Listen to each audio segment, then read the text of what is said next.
Good morning student. Class 10 new topic आज फिर start कर रहा हूँ मैं। चैप्टर जो एग्रीकल्चर आपका, उसमें क्लासिफिकेशन ऑफ इंडस्ट्रीज।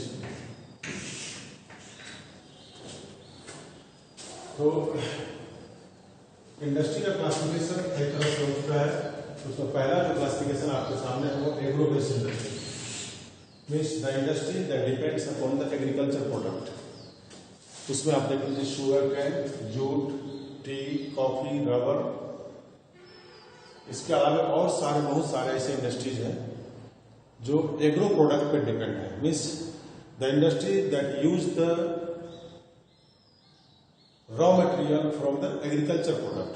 वह इंडस्ट्री जो अपने में रॉ मटेरियल के रूप में एग्रीकल्चर प्रोडक्ट को यूज करता है, उसे बोलते हैं एग्रो बेस्ड इंडस्ट्री बोला जाता है।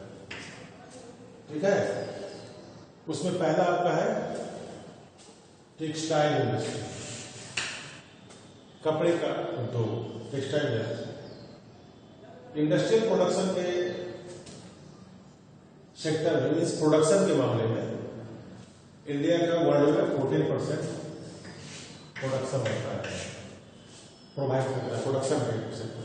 बट एम्प्लॉयमेंट प्रोवाइड करने के सेक्टर में 35 मिलियन पीपल को जॉब प्रोवाइड करता है। यहाँ इंडस्ट्रियल प्रोडक्शन, इस देश के अंदर जो भी प्रोडक्शन होता है, देश के अंदर टोटल प्रोडक्शन का 14% प्रोडक्शन टेक्सटाइल इंडस्ट्री करती है। और एम्प्लॉयमेंट जनरेट करने और एम्प्लॉयमेंट प्रोवाइड करने में ये 35 मिलियन पीपल को जॉब प्रोवाइड करता है, जो largest share of the employment providing industry में काउंट होता है टेक्सटाइल इंडस्ट्री। आप कह सकते हैं सबसे अधिक अगर जॉब प्रोवाइड करता है तो वो टेक्सटाइल इंडस्ट्री जॉब प्रोवाइड करता है। देश का फॉरेन एक्सचेंज 27% फॉरेन एक्सचेंज लाता है। हमारे देश से कपड़ों का एक्सपोर्ट होता है। हमारे देश का जो कपड़े हैं वह वर्ल्ड में डिफरेंट कंट्रीज के टेक्सटाइल इंडस्ट्री से कंपीट करते हैं, क्वालिटीफुल होते हैं। इसलिए हमारे देश का फॉरेन एक्सचेंज 27%, जितना भी फॉरेन एक्सचेंज हमारे देश में आता है from the exporting goods, the textile industry having their share 27%. GDP में इसका शेयर 4%। हमारे देश का जो ग्रोस डेवलपमेंट प्रोडक्ट है उसमें इसका 4% शेयर। और सबसे बड़ी बात आप ये जान लें कि only the textile industry is the industry which are self reliant, self sufficient, self reliant है। टेक्सटाइल इंडस्ट्रीज को गवर्नमेंट की सपोर्ट की जरूरत नहीं पड़ती। फ्रॉम द बिगिनिंग, शुरू से ही टेक्सटाइल इंडस्ट्री सेल्फ रिलायंट का है, खुद ग्रो कर रहा है और गवर्नमेंट की एड की जरूरत नहीं पड़ती।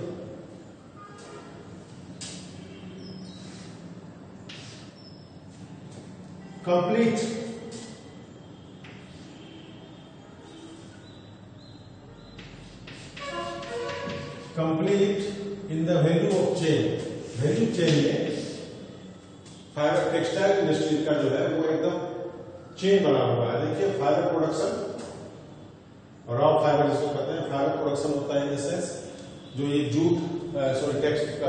जूट या फिर कॉटन का होगा, उससे वो फाइबर प्रोडक्ट होता है कहीं। इसका फिर आगे देख लीजिए, उसका स्पिनिंग होता है यार्ड में। फिर इसके आगे देखिए इस यार्ड का वीविंग होकर के कपड़े तैयार होते हैं। इस कपड़े का फिर डाइंग होता है, प्रोडक्शन होता है और गारमेंट बनकर तैयार होता है। एक कंप्लीट चेन जुड़ा हुआ होता है और एक ही जगह, एक ही इंडस्ट्री में सभी नहीं होते। फाइबर प्रोडक्शन का इंडस्ट्री अलग होता है, स्पिनिंग का अलग होता है, वीविंग का अलग होता है और डाइंग का अलग, सब सेपरेट है, इसमें अलग होता है। तो पहला हमारा जो टेक्सटाइल इंडस्ट्री में आता है वो कॉटन इंडस्ट्री आता है। एंशिएंट टाइम में और बिफोर द 18th सेंचुरी हमारे देश में कपड़े तैयार होते थे, कॉटन क्लॉथ तैयार होते थे, बट हैंडलूम होता था, हाथों से होता था। घर में कॉटेज इंडस्ट्री बने हुए थे और उसमें तैयार होता था हैंडलूम। लेकिन जस्ट आफ्टर 18th सेंचुरी के बाद हमारे देश में पावर लूम का इंट्रोडक्शन हुआ। पावर लूम इस मशीन के द्वारा चलाया जाने वाला लूम। जिसमें कपड़े पूरे लूम रुतबा होता है, जहाँ पे कपड़े का टेक्सटाइल और फैब्रिक तैयार किए जाते हैं। लेकिन 18वीं सेंचुरी के बाद जब पावर लूम का इंट्रोडक्शन हुआ, पावर लूम इंट्रोड्यूस किया गया, तो हमारा जो ट्रेडिशनल जो हमारा वे था प्रोडक्शन का, हैंडलूम, टोटली सफर करने लगा। और इसमें जो काम करने वाले पीपल थे, लेबर के वर्कर थे, दे बिकेम अनएम्प्लॉयड, क्योंकि पावर लूम के साथ हैंडलूम कम्पीट कभी नहीं कर पाते। हैंडलूम में कॉस्ट जो गुड्स प्रोडक्ट होते थे, जो कपड़े प्रोडक्ट होते थे, वेरी कॉस्टली, और पावर लूम में शॉर्ट टाइम में बड़े पैमाने पर प्रोडक्शन हो पाता था, इसलिए इसका रेट कम होता था। इस कारण से हमारा जो एंशिएंट हैंडलूम प्रोसेस था कॉटन टेक्सटाइल प्रोडक्शन का, धीरे धीरे उसका सफर हो गया और इसका इफेक्ट इसमें पड़ा। हमारे देश में फिलहाल 1600 more than 1600 cotton mill is working all over India, और उसमें 80% आपका पब्लिक सेक्टर में, प्राइवेट सेक्टर में, सॉरी प्राइवेट सेक्टर में।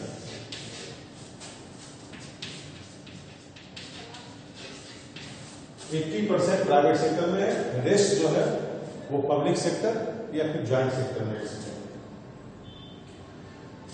शुरुआती दौर में, इनिशियल फेज में, जो हमारा concentration of cotton industry, concentration था इसका महाराष्ट्र और गुजरात में, due to the cotton production area, क्योंकि महाराष्ट्र और Gujarat most of the areas में ब्लैक सॉइल पाए जाते हैं, तो वहां पे कॉटन का प्रोडक्शन मैक्सिमम होता है। इसलिए कॉटन इंडस्ट्री शुरुआती दौर में, इनिशियल फर्स्ट फेज में कहिए, आपको महाराष्ट्र और गुजरात में सिचुएटेड था। उसका कारण देख लीजिए, availability of raw material, availability of market, आप कह सकते हैं मार्केट उसके क्लोज था, इंडिया से बाहर भी और इंडिया के अंदर भी मार्केट अवेलेबल हो जाता था, लेबर भी अवेलेबल थे, and the moist climate. First आप देखिए, इस मॉइस्ट क्लाइमेट कॉटन के प्रोडक्शन के लिए, उसके यार्न के प्रोडक्शन के लिए, थ्रेड के प्रोडक्शन के लिए क्लाइमेट उसका मॉइस्ट होना चाहिए, not very hot and not very cold, नमी वाला होना चाहिए, जहां पे एटमॉस्फेयर में नमी अवेलेबल हो, क्योंकि फैब्रिक के प्रोडक्शन के लिए, यार्न के प्रोडक्शन के लिए मॉइस्ट क्लाइमेट जरूरी। अगर ये थोड़ा सा भी रूखा क्लाइमेट हुआ, एरिड क्लाइमेट हुआ, तो ये धागे टूटने लगते हैं, जो एक प्रॉब्लम क्रिएट करता है, और मॉइस्ट क्लाइमेट होते हैं तो धागे टूटते नहीं। इसी कारण से most of the industries were situated Maharashtra and Gujarat, because both this states are coastal states. Spinning और वीविंग, इसके बाद स्पिनिंग और वीविंग का जो सेक्टर धीरे धीरे था वो इंडिया के अंदर एक्सपेंड होने लगा, और आज के डेट में आप देखेंगे कि मॉइस्ट क्लाइमेट को इंडस्ट्री के अंदर क्रिएट करके कई इंडस्ट्री ऐसे हैं जो देश के अंदर भी सिचुएटेड है, लेकिन इनिशियल फेज में ये सभी कोस्टल एरिया थे। वो क्या कारण था? मॉइस्ट क्लाइमेट के कारण।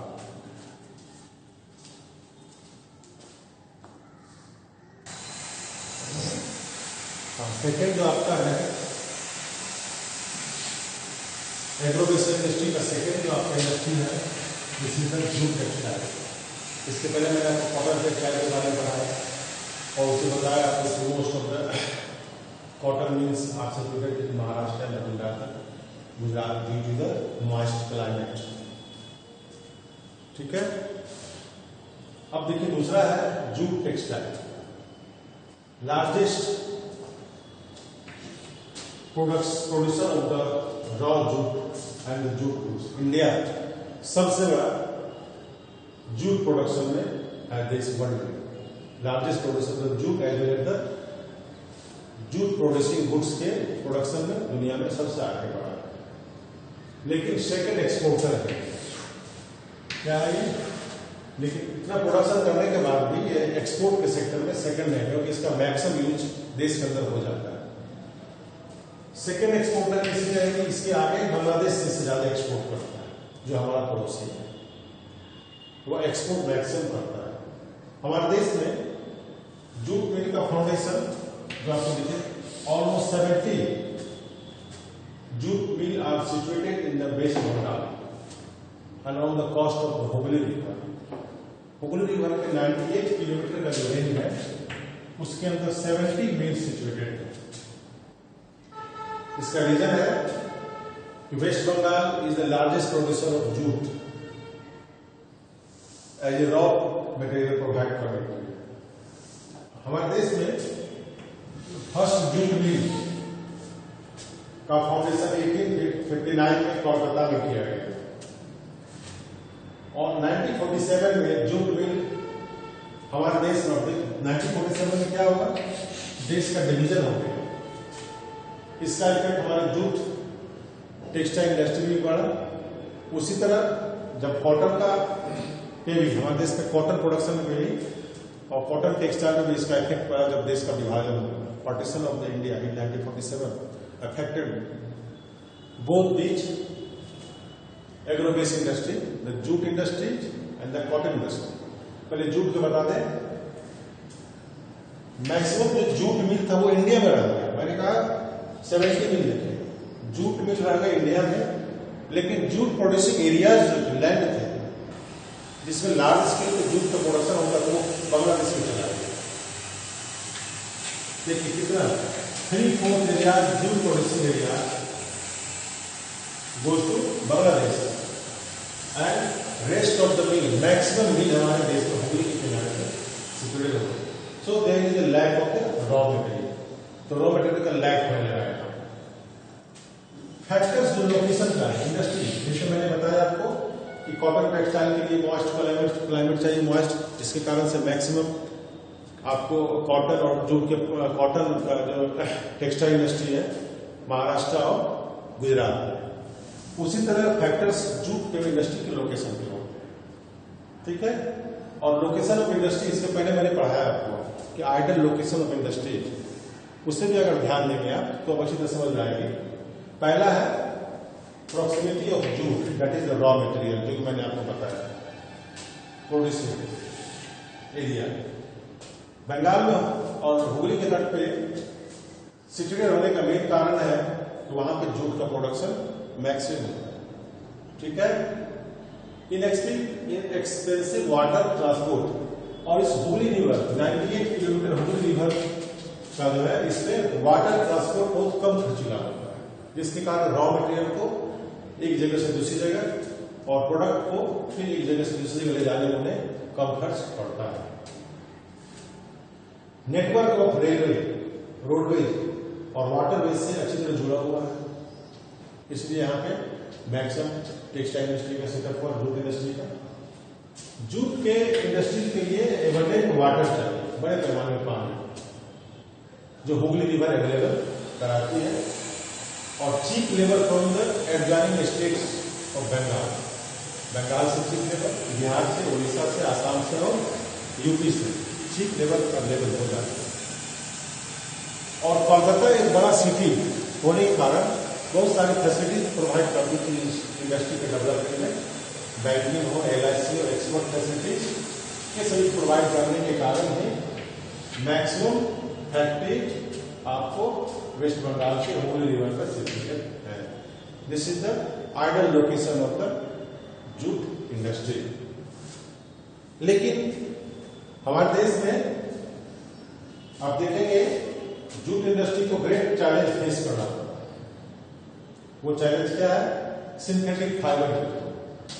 जैसे वर्ल्ड मॉडर्नाइज हुआ तो जो सिंथेटिक फाइबर है उसका प्रोडक्शन फास्टली होने लगा।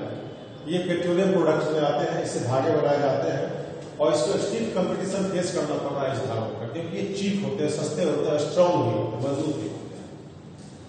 इसलिए इसका प्रोडक्शन और डिमांड भी बड़ा अधिक है। और जो हमारे जूट से प्रोडक्ट जो होते हैं, बैग, गनी बैग्स बनाए जाते हैं और भी कई प्रोडक्ट बनाए जाते हैं, इस सभी का डिमांड घटता चला गया, जिसके कारण फार्मर जो इसके फार्मर्स होते थे उन्हें उतने बेनिफिट नहीं होती थी और धीरे धीरे ये प्रोडक्शन के एरिया से प्रोडक्शन का डाउनफॉल में आएगा। गवर्नमेंट की इसमें इंटरफेरेंस बहुत जरूरी। गवर्नमेंट ने इसमें इंटरफेयर किया 2005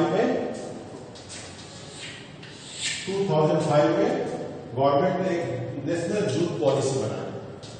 नेशनल जूट पॉलिसी में गवर्नमेंट ने फोकस किया, पहला कि लार्ज स्केल प्रोडक्शन के लिए, दूसरा वर्ल्ड के मार्केट से कम्पीट करने के लिए जूट के प्रोडक्शन में क्वालिटी लाने के लिए, और तीसरा गुड प्राइस, जूट को का गुड प्राइस फार्मर को मिले ताकि फार्मर इसी क्या मोटिवेट होकर के लार्ज स्केल के एरिया में प्रोडक्शन करे, बड़े पैमाने के प्रोडक्शन करे। तो गवर्नमेंट ने इंटरफियर किया इसमें, इसके प्रोडक्शन के लिए। ठीक है।